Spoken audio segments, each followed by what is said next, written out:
আমাদের গ্রামের একদম প্রান্তে একটা পুরনো দোতলা বাড়ি আছে। বছরের পর বছর কেউ ওখানে থাকে না।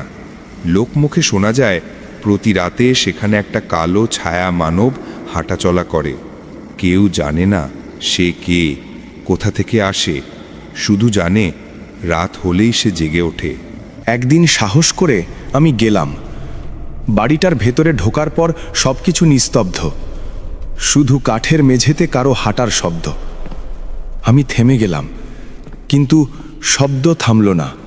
ধীরে ধীরে পেছনে তাকাতেই সিঁড়ির নিচে এক কালো ছায়া দাঁড়িয়ে, ঠিক আমার মতো উঁচু, কিন্তু মুখ নেই। আমার হৃদস্পন্দন দ্রুত বেড়ে যায়, বাতাসের শব্দ আরও ভীতিকর মনে হয়।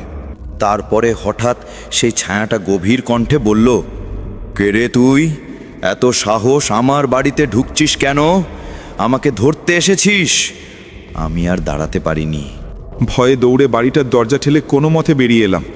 পেছনে তাকাইনি, শুধু শুনেছি দরজার আড়াল থেকে কেউ হাসছে, ঠিক আমার গলায়।